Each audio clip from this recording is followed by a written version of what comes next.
हर हर महादेव। आप सभी भक्तों का हमारे YouTube चैनल श्री कृष्ण दीवानी में हार्दिक स्वागत है। आज मैं आपके समक्ष सोमवार व्रत करने की विधि और सोमवार व्रत की कथा प्रस्तुत कर रही हूँ। आशा करती हूँ कि आपको यह कथा अवश्य पसंद आएगी। यदि ऐसा हो तो इस वीडियो को आप लाइक करें और कमेंट बॉक्स में हर हर महादेव लिखना मत भूलिएगा। तो आइए सुनते हैं सोमवार व्रत की कथा और जानते हैं सोमवार व्रत की विधि। सोमवार का व्रत साधारण रूप से दिन के तीसरे पहर तक होता है। व्रत में फलाहार या पारायण का कोई खास नियम तो होता नहीं है, किंतु यह आवश्यक है कि दिन रात में केवल एक ही समय भोजन करें। सोमवार के व्रत में शिवजी पार्वती जी का पूजन करना चाहिए। सोमवार के व्रत 3 प्रकार के होते हैं: साधारण सोमवार, सौम्य प्रदोष और 16 सोमवार। विधि तीनों की एक जैसी है। शिव पूजन के बाद कथा सुननी चाहिए। साधारण सोमवार, सौम्य प्रदोष व्रत और 16 सोमवार, इन तीनों की कथाएं अलग अलग हैं। तो आइए आज सुनते हैं हम सोमवार व्रत की कथा। सभी बोलिए शंकर भगवान की जय, माता पार्वती की जय, शंकर परिवार की जय। एक बहुत ही धनवान साहूकार था जिसके घर में अन्न धन आदि की किसी प्रकार की कोई कमी नहीं थी, परंतु उसको एक दुख था कि उसके कोई पुत्र नहीं था। वह साहूकार इसी चिंता में दिन रात रहा करता था। वह पुत्र की कामना के लिए प्रति सोमवार को शिवजी का व्रत किया करता और भगवान शंकर का पूजन किया करता था तथा सायंकाल को शिव मंदिर में जाकर शिवजी के श्री विग्रह के सामने दीपक जलाया करता था। उसके इस भक्ति भाव को देखकर एक समय श्री पार्वती जी ने भगवान शिवजी से कहा कि महाराज, यह साहूकार आपका अनन्य भक्त है और सदैव आपका व्रत और पूजन बड़ी ही श्रद्धा भाव के साथ करता है। इसकी मनोकामनाओं को आप पूर्ण कर दीजिए। तब शिवजी ने कहा कि हे पार्वती, यह संसार कर्म क्षेत्र है। जैसे किसान खेत में जैसा बीज बोता है वैसा ही फल काटता है, उसी तरह से इस संसार में जो जैसा कर्म करते हैं वैसा ही फल भोगते हैं। तब पार्वती जी ने भगवान शंकर से अत्यंत आग्रह के साथ कहा कि महाराज, जब यह आपका अनन्य भक्त है और इसको अगर किसी प्रकार का कोई दुख है तो आपको वह दुख अवश्य दूर करना चाहिए, क्योंकि आप तो सदैव अपने भक्तों पर दयालु होते हैं और उनके दुखों को दूर करते हैं आप। यदि आप ऐसा नहीं करेंगे तो मनुष्य आपकी सेवा तथा व्रत भला क्यों करेंगे। देवी पार्वती जी का यह आग्रह देखकर शिव जी महाराज उनसे कहने लगे कि हे पार्वती, इसके कोई पुत्र नहीं है। इसी चिंता में यह साहूकार दिन रात दुखी रहता है। इसके भाग्य में पुत्र न होने पर भी मैं इसको एक पुत्र की प्राप्ति का वरदान देता हूँ, परंतु यह पुत्र केवल 12 वर्ष तक जीवित रहेगा। इसके बाद वह मृत्यु को प्राप्त हो जाएगा। इससे अधिक मैं इसके लिए और कुछ नहीं कर सकता। भगवान शंकर और माता पार्वती की यह बातें वह साहूकार सुन रहा था। इससे उस साहूकार को न तो कोई प्रसन्नता हुई और न ही उसे कुछ दुख हुआ। वह पहले जैसा ही शिवजी महाराज जी का व्रत और पूजन को करता रहा। कुछ काल व्यतीत हो जाने पर साहूकार की स्त्री गर्भवती हुई और फिर 10वें महीने में साहूकार की स्त्री के गर्भ से एक अति ही सुंदर पुत्र की प्राप्ति हुई। साहूकार को साहूकार के घर में बहुत ही खुशियां मनाई गई, परंतु साहूकार ने उसकी आयु केवल 12 वर्ष की जानकर कोई अधिक प्रसन्नता प्रकट नहीं की और न ही किसी को यह भेद ही बताया। जब वह बालक 11 वर्ष का हो गया तो उस बालक की माता ने उसके पिता से उसके विवाह आदि के लिए कहा। तब वह साहूकार कहने लगा कि अभी मैं इसका विवाह नहीं करूंगा, अपने पुत्र को काशी जी पढ़ने के लिए भेजूंगा। फिर साहूकार ने अपने साले को बुलाकर उसको बहुत सा धन देकर कहा कि तुम इस बालक को काशी जी पढ़ने के लिए लेकर जाओ और रास्ते में जिस स्थान पर भी जाओ यज्ञ करते हुए ब्राह्मणों को भोजन कराते हुए जाना। फिर वे दोनों मामा भांजे यज्ञ करते और ब्राह्मणों को भोजन कराते हुए जा ही रहे थे कि रास्ते में एक शहर पड़ा। उस शहर के राजा की कन्या का विवाह था और दूसरे राजा का लड़का जो उस कन्या से विवाह कराने के लिए बारात लेकर आया था, वह राजकुमार एक आंख से काना था। उसके पिता को इस बात की बड़ी ही चिंता थी कि कहीं वर को देखकर कन्या के माता पिता विवाह में किसी प्रकार की अड़चन न पैदा कर दें। इस कारण जब उसने अति सुंदर सेठ के लड़के को देखा तो अपने मन में विचार किया कि क्यों न दरवाजे के समय इस लड़के से वर का काम चलाया जाए। ऐसा विचार करके वर के पिता ने उस लड़के के मामा से बात की तो उस लड़के के मामा राजी हो गए। फिर उस लड़के को वर के कपड़े पहनाकर घोड़ी पर चढ़ाकर दरवाजे पर लेकर गए और सब कार्य प्रसन्नता से पूर्ण हो गए। फिर वर के पिता ने सोचा कि यदि विवाह का कार्य भी इसी लड़के से करा लिया जाए तो क्या बुराई है। ऐसा विचार करके लड़के और उसके मामा से कहा उन्होंने कि यदि आप फेरों का और कन्यादान का काम भी इनसे करवा दें तो आपकी बड़ी कृपा होगी और मैं इसके बदले में आपको बहुत सा धन दूंगा। तो उन्होंने स्वीकार कर लिया और विवाह कार्य भी बहुत अच्छी तरह से संपन्न हो गया। परंतु जिस समय लड़का जाने लगा तो उसने राजकुमारी की चुनरी के पल्ले पर लिख दिया कि तेरा विवाह तो मेरे साथ हुआ है, परंतु जिस राजकुमार के साथ तुमको भेजेंगे वह एक आंख से काना है और मैं काशी जी पढ़ने के लिए जा रहा हूँ। उस साहूकार के लड़के के जाने के पश्चात उस राजकुमारी ने जब अपनी चुनरी के पल्ले पर यह लिखा हुआ पाया तो राजकुमार के साथ जाने से उसने इनकार कर दिया और कहा कि यह मेरा पति नहीं है, मेरा विवाह इसके साथ नहीं हुआ है। जिसके साथ मेरा विवाह हुआ है वह तो काशी जी पढ़ने के लिए गए हैं। राजकुमारी के माता पिता ने अपनी कन्या को विदा नहीं किया और बारात अब वापस चली गई। उधर सेठ का लड़का और उसका मामा काशी जी पहुंच गए। वहां जाकर उन्होंने यज्ञ करना और लड़के ने पढ़ना शुरू कर दिया। जब लड़के की आयु 12 साल की हो गई उस दिन उन्होंने यज्ञ रच रखा था। एकाएक ही लड़का कहने लगा कि मामा जी आज मेरी तबीयत कुछ ठीक नहीं है। तब उस लड़के के मामा ने कहा कि बेटा अंदर जाके तुम सो जाओ। लड़का अब अंदर जाकर सो गया और थोड़ी ही देर बाद उस लड़के के प्राण पखेरु उड़ गए। जब उसके मामा ने अंदर आकर देखा तब उसके मामा ने क्या देखा कि वह लड़का तो मुर्दा पड़ा था।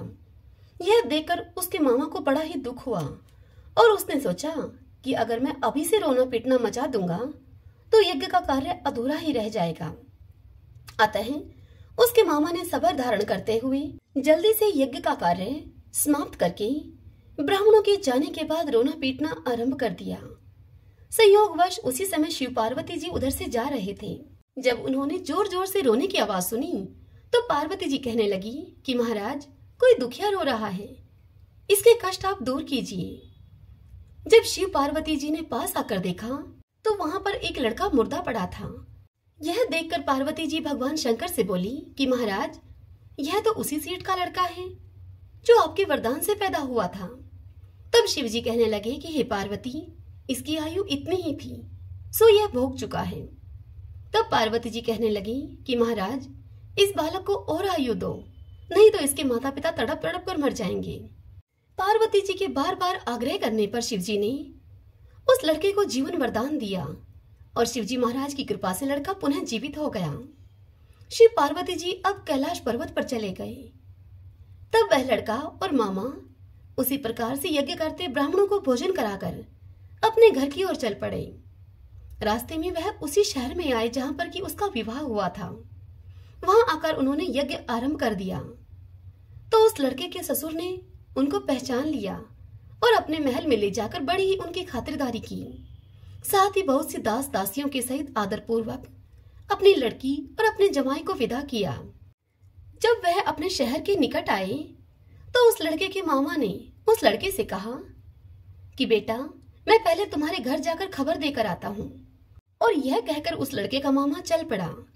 जब वह मामा घर पहुंचा तब उस लड़के के माता पिता अपने घर की छत पर चढ़े बैठे थे और उन्होंने यह प्रण कर रखा था कि यदि हमारा पुत्र सुकुशल लौट कर आया तो हम राजी खुशी नीचे आ जाएंगे और नहीं तो फिर हम छत से गिरकर अपने प्राण खो देंगे। इतने में ही उस लड़के के मामा ने आकर यह समाचार उनको सुनाया कि आपका पुत्र आ गया है। मामा की इस बात को सुनकर उनको विश्वास ही नहीं हुआ। तब उसके मामा ने शपथ पूर्वक यह बात कही कि आपका पुत्र अपनी पत्नी के साथ बहुत सारे धन, हाथी घोड़े और दास दासियों के साथ आया है। तब सेठ ने आनंद के साथ उनका स्वागत किया और बड़ी ही प्रसन्नता के साथ वे सब रहने लगे। इसी प्रकार से जो कोई भी सोमवार के व्रत को धारण करता है अथवा इस कथा को पढ़ता है या सुनता है उस मनुष्य की समस्त कामनाएं पूर्ण होती हैं। सभी बोलिए शंकर भगवान माता पार्वती की जय। ओम नमः शिवाय। आइए भगतजनों, अब हम शिव चालीसा और भगवान शंकर की आरती करते हैं, जिससे कि हमारी इस कथा का फल हमें पूर्ण रूप से मिले। जय गणेश गिरिजा सुमन मंगल मूल सुजान, कहत अयोध्या दास तुम देव अभव वरदान। जय गिरिजापति दीन दयाला, सदा करत संतन प्रतिपाला। बाल चंद्रमा सोहत नीकी, कानन कुंडल नाग फनी की। अंग गौर शिव गंग बहाई, मुंडमाल तन शार लगाई। वस्त्र खाल बागंबर सोई, छवि को देख नाग मुनि मोही। मैं ना मातु की हवे दुलारी, वाम अंग सोहत छवि न्यारी। करत शूल सोहत छवि भारी, करत सदा श्रूयन शयकारी। नंदी गणेश सोहै तह कैसी, सागर मध्य कमल है जैसी। कार्तिक शाम और घन राऊ, या छवि को कही जात न काऊ। देवन जब ही जाए पुकारा, तब दुख प्रभु जी आप निवारा।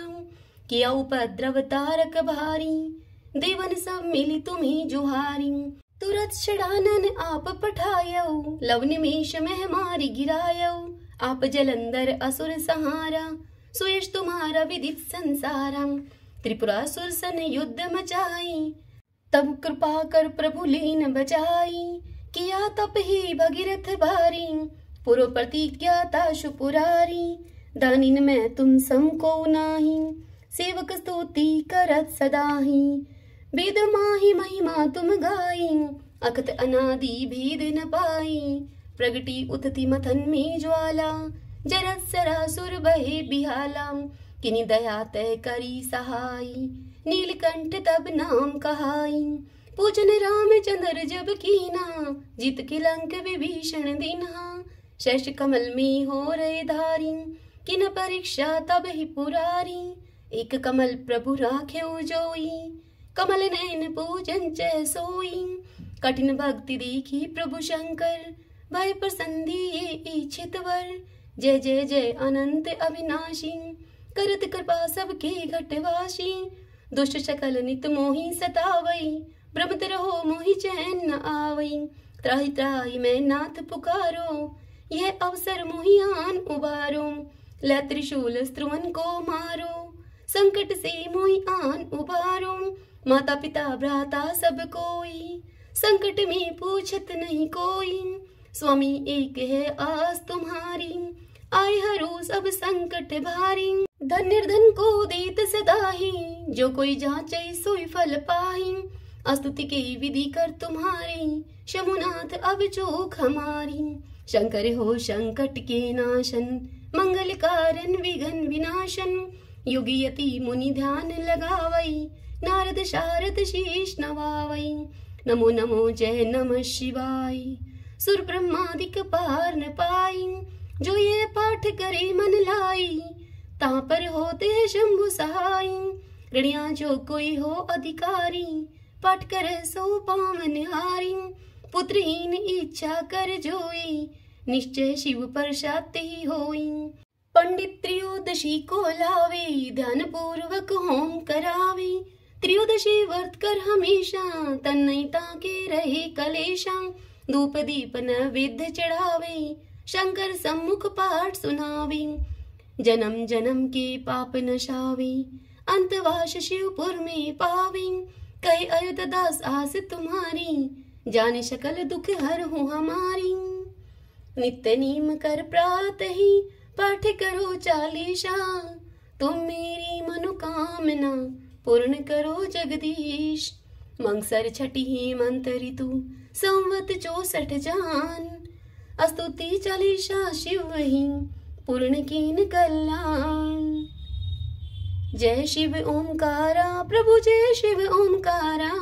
ब्रह्मा विष्णु सदा शिव, अर्धांगी धारा। जय शिव ओमकारा, एकानन चतुरानन। पंचानन राजे, पंचानन राजे। हंसानन गरुड़ासन, वृषवाहन साजे। जय शिव ओमकारा, दो भुज चार चतुर्भुज। दश भुज ते सोहे, दशभुज ते सोहे, तीनों रूप निरखता, त्रिभुवन जन मोहे। जय शिव ओंकारा, अक्षमाला वनमाला, मुंडमाला धारी, त्रिपुरारी कनसारी, करमाला धारी। जय शिव ओंकारा, श्वेतांबर पीतांबर, बागंबर अंगे, शनकादिक ब्रह्मादिक भूतादिक संगे। जय शिव ओंकारा, कर में श्रेष्ठ कमंडलू, चक्र त्रिशूल धरता, जग करता जग हरता, जग पालन करता। जय शिव ओंकारा, ब्रह्मा विष्णु सदा शिव, जानत अविवेका, प्रणवाक्षर के मध्य ये तीनों एका। जय शिव ओंकारा, त्रिभुवन शिव जी की आरती, जो कोई जन गाता, प्रभु जो कोई नर गाता। कहत शिवानंद स्वामी, मनवांछित फल पाता। जय शिव ओंकारा, जय शिव ओंकारा। श्री शिवाय नमस्तुभ्यम। आशा करती हूँ कि आपको यह सोमवार व्रत की कथा पसंद आई होगी। ओम नमः शिवाय।